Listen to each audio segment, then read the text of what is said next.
नमस्कार भक्तजनों, आप सभी लोगों का अपने YouTube चैनल पर बहुत बहुत स्वागत है। सभी माताएं और बहनों को करवा चौथ की बहुत बहुत शुभकामनाएं। करवा चौथ के दिन करवा चौथ की कथा सुनने का एक विशेष महत्व बताया गया है। सनातन धर्म की प्रथा के अनुसार करक चतुर्थी अर्थात करवा चौथ कार्तिक मास के कृष्ण पक्ष की चतुर्थी को मनाया जाता है। सुहागवती स्त्रियों के लिए यह बहुत ही श्रेष्ठ व्रत है। इस दिन स्त्रियां व्रत रखकर अपने पति के दीर्घजीवी होने के लिए कामना करती है। तो आज करवा चौथ की कथा सुनते हैं।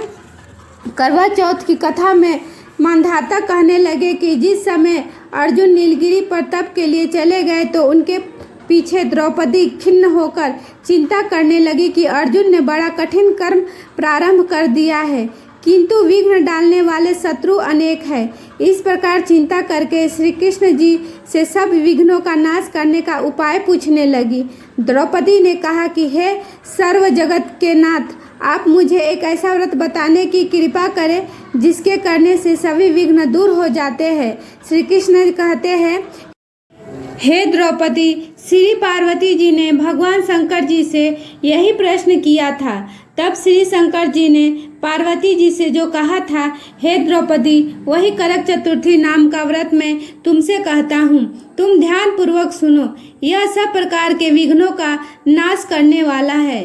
श्री पार्वती जी ने कहा कि हे भगवान, यह करक चतुर्थी का व्रत कैसे किया जाता है तथा उसका विधान क्या है? क्या पहले भी इस व्रत को किसी ने किया है? शंकर जी बोले, हे पार्वती, एक गांव में वेद शर्मा नामक ज्ञानी ब्राह्मण रहता था। उसकी पत्नी का नाम लीलावती था। उसके 7 पुत्र और एक पुत्री थी। पुत्री का नाम वीरवती था। उसकी आंखें नीलकमल के समान और मुख चंद्रमा के समान था। उसके विवाह के समय आ जाने पर वेद शर्मा ने एक वेद शास्त्र के ज्ञाता विद्वान ब्राह्मण के साथ उसका विवाह कर दिया। इसके पश्चात वीरवती ने अपने भाइयों की पत्नी समेत गौरा का व्रत किया। फिर कार्तिक कृष्ण चतुर्थी के दिन व्रत उपवास कर सायंकाल में स्नान कर सभी के भक्ति भाव से वट वृक्ष का चित्र बनाकर उसके नीचे शंकर जी और गणेश जी स्वामी कार्तिकेय के साथ पार्वती जी का चित्र बनाया और ओम नमः शिवाय इस मंत्र का जाप किया। गंध पुष्प और अक्षत आदि से गौरा जी का पूजन किया। फिर शिव जी, गणेश जी तथा सभी को अक्षत पकवान दीपक से युक्त 10 करवा और गेहूं के पिसान और गुड़ के बने हुए पकवान तथा और भी अनेक प्रकार के फल चढ़ाए। भोज्य पदार्थ को अर्पण करके अर्घ्य देने के लिए चंद्रोदय की प्रतीक्षा करने लगे। इसी बीच वीरवती बाला भूख प्यास की पीड़ा से मूर्छित होकर पृथ्वी पर गिर पड़ी। तब उसके सब भाई बंधु रोने लगे। फिर वीरवती का मुख धोकर पंखे से हवा करके उसको हिम्मत बांधने लगे कि अब चंद्रमा उदय होने ही वाला है। उसका एक भाई चिंता युक्त होकर एक महान वट वृक्ष पर चढ़ गया। बहन के प्रेम से दुखी भाई ने जलती हुई लुकारी लेकर चंद्रमा के उदय होने का बहाना कर दिखाया। वीरवती ने चंद्रमा का उदय जानकर दुख का त्याग करके विधि विधान से अर्घ्य देकर भोजन कर लिया। इस प्रकार व्रत के दूषित हो जाने के कारण उसका पति मर गया। जब वीरवती ने अपने पति को मरा हुआ देखकर पुनः शिवजी का पूजन 1 वर्ष तक निराहार रहकर किया। वर्ष के समाप्त होने पर करक चतुर्थी का व्रत उसकी भाभियों ने किया। वीरवती ने भी अब विधि विधान से व्रत किया। जब उस दिन देव कन्याओं के साथ इंद्राणी वहां करक चतुर्थी का व्रत करने के लिए स्वयं स्वर्ग से वीरवती के पास आई, तब वीरवती ने इंद्राणी से सब बातें पूछी।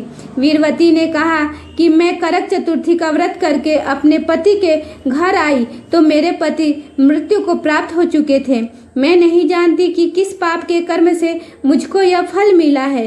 हे मातेश्वरी, हमारे भाग्य से आप यहाँ आ गई है, सो मेरे पति को जीवित करके मुझ पर कृपा कीजिए। इंद्राणी ने कहा कि हे शुभंगे मत गत वर्ष जो तुमने अपने पति के घर के कर्क चतुर्थी का व्रत किया था, सो बिना चंद्रमा के उदय ही तुमने उसको अर्घ्य दे दिया था।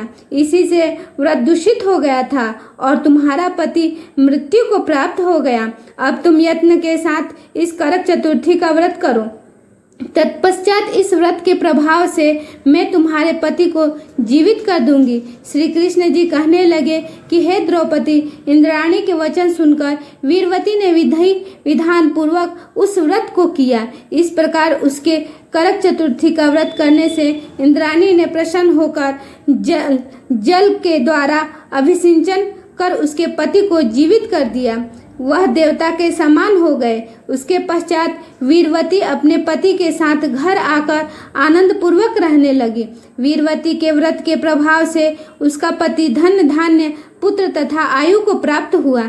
इसलिए तुम भी इस व्रत को यत्न पूर्वक करो। सूत जी कहने लगे कि हे ऋषियों, इस प्रकार श्री कृष्ण जी के वचनों को सुनकर द्रौपदी ने इस करवा चौथ का व्रत किया, जिसके प्रभाव से संग्राम में कौरवों पर विजय प्राप्त करके अतुलनीय राज्य को प्राप्त किया, जिससे उनका सब दुख दूर हो गया। धन्यवाद।